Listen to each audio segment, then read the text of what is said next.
Hi guys and welcome back to Lisa Lives, and today I'm going to bring you a bit of a different one. This is a story, not a true crime one, but one of devastating loss nonetheless. I'm going to talk to you today about John Edward Jones, a young man who was a keen caver. I think the term is spelunker. I hope I haven't pronounced that incorrectly. And as kids, John and his brother Josh loved to go with their dad and explore different underground cave systems. So we fast forward to the 24th of November 2009, and John is 26 years old, his brother Josh is 23, and they are going to spend Thanksgiving with family and friends. And a few days before that, they decide that they want to revisit old memories and go to do a bit of caving together with 9 of their friends. They decide on a cave called Nutty Putty Cave. Now that is in Utah, 55 miles away from Salt Lake City. This is quite an infamous cave. It does have a section within it that's referred to by people that do the caving as the birth canal, because it is quite a tight bend. It's quite difficult to manoeuvre yourself around, and this was a challenge that Josh and John had set to themselves. They wanted to sort of do something together like they did when they were little boys. So on this evening of the 24th of November, it was 8 p.m. and Josh, John and some friends are at the entrance to Nutty Putty Cave. So just to give a little bit of context about John, John was married and he had a 1-year-old daughter, and he attended medical school in Virginia. Everything ahead of him, really happy family life, really well liked, family man, lots of friends, but the evening of the 24th of November would not end the way John would expect. So it had been many years since John had actually been caving and done anything like this. He wasn't the young skinny boy he used to be. John was 6 feet tall and weighed over 200 pounds, so he was quite a substantial man. Nonetheless, he entered Nutty Putty Cave, and about an hour into being in the cave, he made the decision to go and look for the birth canal section of tunnel. He crawled into what he thought was that section of tunnel, and unfortunately he was mistaken. He had crawled into a completely different area of the cave. So John crawls into the very tight passageway head first, and he uses his stomach and hips and fingers to try and inch his way along. And very quickly John realises that he has made a terrible mistake, and he is not actually in the section of passageway that he thought he was, but he can't get back. He is completely stuck fast. John makes the effort to exhale to try and get rid of all the oxygen in his lungs, to perhaps make his chest that little bit tighter to maybe help him get through. But all that happens is, obviously when he needs to breathe in again, he's wedged tighter still. The air's filled his lungs, but he is stuck fast against all the sides of this cave. John's brother Josh is the first person to find him in this predicament, and he makes the attempt. All he can see is John's feet. He makes the attempt to pull at his ankles and his calves, to no avail. And unfortunately, all that he manages to do is that John actually falls further headfirst down this passageway and is stuck even worse than before. Josh and John realise that they're not going to be able to do anything to help the situation themselves. Both being devout Mormons, they pray. They pray that John gets out. John prays that he gets back to his wife and child. He obviously doesn't want to leave the child without a father, or his wife without a husband. So together, deep inside Nutty Putty Cave, John and Josh pray for some help. So eventually Josh scrambles back up and out of the cave to go and seek some help for John. So at this stage, John is actually 400 feet into the cave and 100 feet below the earth's surface, so considerably far down. They are going to need a lot of people and quite possibly equipment to get John out of that cave.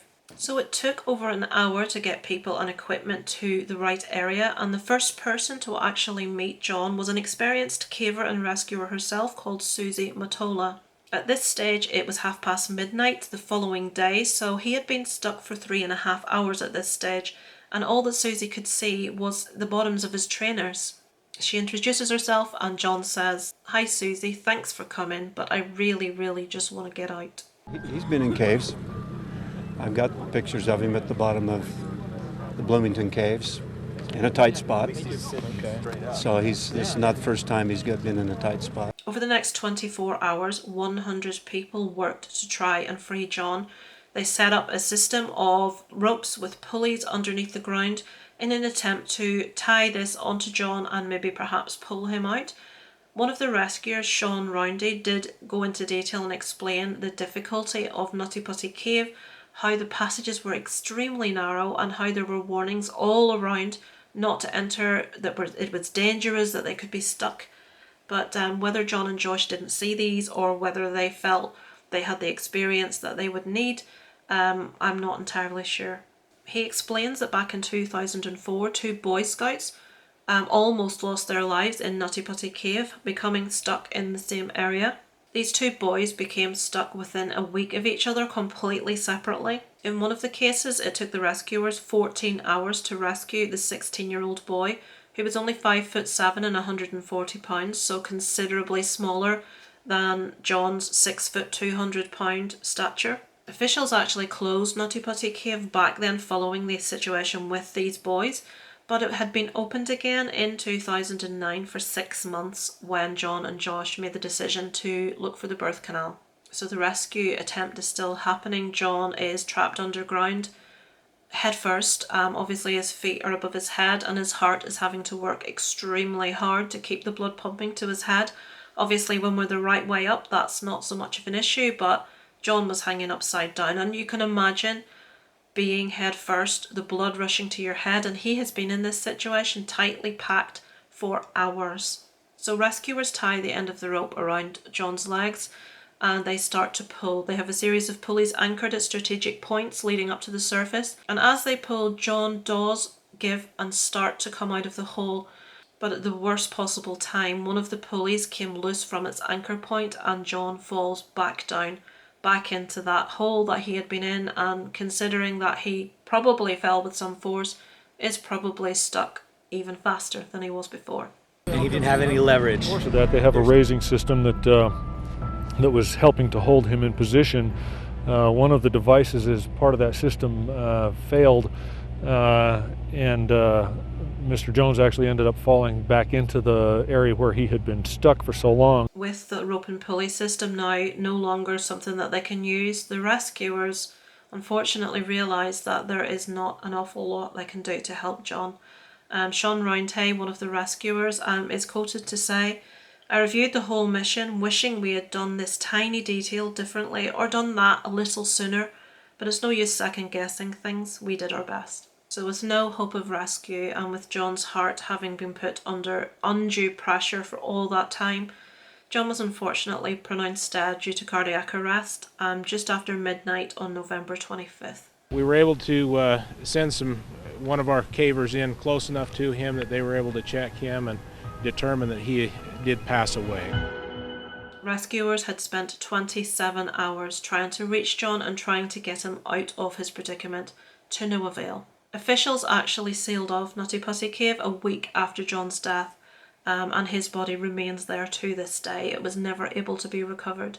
They did this for fear that someone else the same thing may happen that happened to John, and really in hindsight they probably shouldn't have reopened in 2009 after what happened with the Scouts in 2004, but it has to be one of the most horrendous ways that you can imagine ending your life.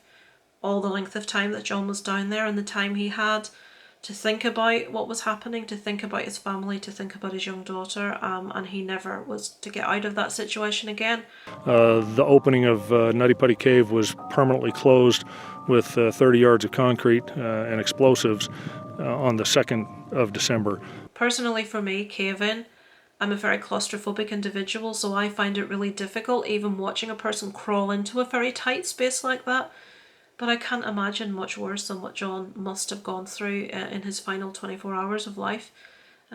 So yeah, that was the story of John Jones and Nutty Putty Cave. Thanks for watching, guys. Over and out from Lisa Loves.